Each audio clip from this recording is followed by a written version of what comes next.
ఎకరాకు 13,000 వచ్చింది. అప్పుడు ఎకరాకు 12,000 అయింది.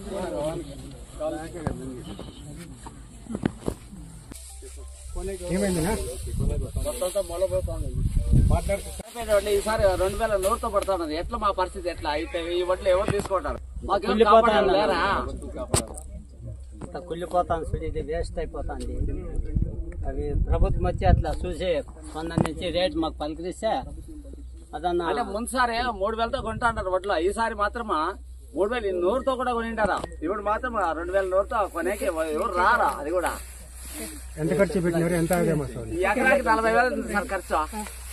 40,000 ఈ వడ్లు ఇట్లా పోతే ఏమైతే మాకు.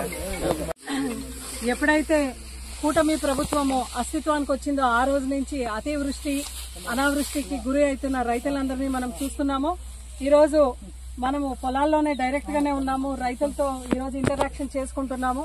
గతంలో ఇట్లా వర్షం వచ్చి ఇట్లా ఎక్కడన్నా నష్టం జరిగితే 3,000తో పాటు జగన్మోహన్ రెడ్డి గారు ఎంత పెద్ద మనసుతో కొనుగోలు చేసేవాళ్ళు. ఈ రోజు ఇట్లా పరిస్థితి మన పొలాలంతా కూడా మీరు చూస్తున్నారు. ఆడ ఎక్సెస్ గా వర్షాలు వచ్చేసి కూడా పంటలన్నీ కూడా ఇట్లా పడిపోయినాయి.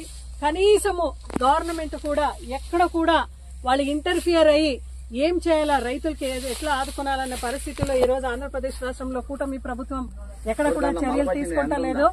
నిజంగా చాలా బాధాకరంగా ఉంది. ఎలక్షన్ కు ముందరైతే రైతులకు మంచిది చేస్తామని చంద్రబాబు నాయుడు గారు, పవన్ కళ్యాణ్ గారు, బీజేపీ వాళ్ళందరూ కూడా ఊరూరు కూడా వాళ్ళ మైక్ పట్టుకుని డబ్బా కొట్టుకొని వచ్చినారు. ఈ రోజు రైతుల పరిస్థితి నిజంగా చాలా చాలా బాధాకరంగా ఉంది. ఇటువంటి రైతుల్ని మీరు ఆదుకోనాలి. కూటమి ప్రభుత్వం వాళ్ళందరూ కూడా ఇప్పుడైనా మీరు దిగి రావాలి, రైతులకు స్పందించాలి అని ఈ రోజు మేమందరూ కోరుకుంటున్నాము వైఎస్ఆర్సీపీ పార్టీ తరఫున. గతంలో అయితే జగన్మోహన్ రెడ్డి గారు రైతు భరోసాని ఓపెన్ చేసి ఇంటి ముందరికే ప్రభుత్వంని తీసుకుని పోయే పరిస్థితి మనం చూసినాం. అంటే ఎక్కడైనా రైతుకు ఏ నాణ్యమైన విత్తనాలు కావాలన్నా కూడా గతంలో మనం చూసినాం. చంద్రబాబు నాయుడు గారి హయాంలో మనం చూసినాం.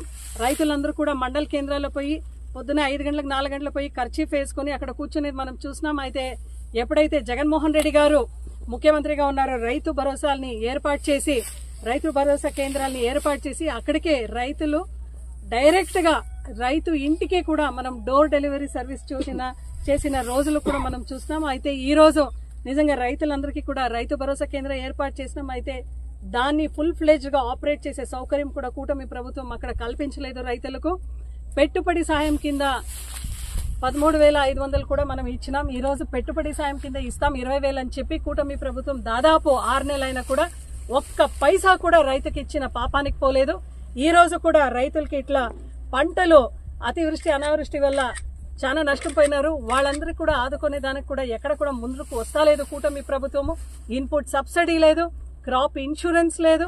అదే విధంగా ఎవరు వచ్చి కూడా ఇది ముందు కొనడం లేదు. రైతు పరిస్థితి ఎంతగా బాధాకరంగా ఉంది అంటే ఈ రోజు ఏ దళారులు అయితే మీ కమిషనర్లు అయితే మీ మిల్లర్స్ అయితే మీ ఎవరైతే వచ్చి మధ్యలో ఏ రేటు పలుకుతారో ఆ రేటుకి ఇచ్చేస్తా ఉన్నారు రైతులు.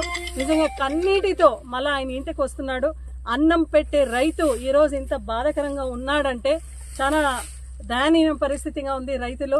ఆ రోజు డాక్టర్ రాజశేఖర రెడ్డి గారు రైతుని రాజుగా చూడాలి అని ఆయన తపన పడ్డాడు. జగన్మోహన్ రెడ్డి గారు రైతుని రాజుగా చేసే దిశలోనే ఆయన పరిపాలన చేశాడు. ఈ రోజు కూటమి ప్రభుత్వంలో ప్రతి రైతు కూడా నష్టం పోయినా కూడా ఈ రోజు ఎవరు కూడా పట్టించుకునే నాథుడే లేదు అని ఈ రోజు ఇంటరాక్షన్ ద్వారా ప్రతి రైతు కూడా చెప్పుకుంటున్నారు. ఇప్పటికైనా ప్రభుత్వం దిగొచ్చి కన్ను తెరిసి ఇలాంటి రైతుల్ని ఆదుకోనాలని వైఎస్ఆర్సీపీ పార్టీ గట్టిగా డిమాండ్ చేస్తా ఉంది అని ఈ రోజు కూటమి ప్రభుత్వాన్ని మేము హెచ్చరిస్తున్నాం.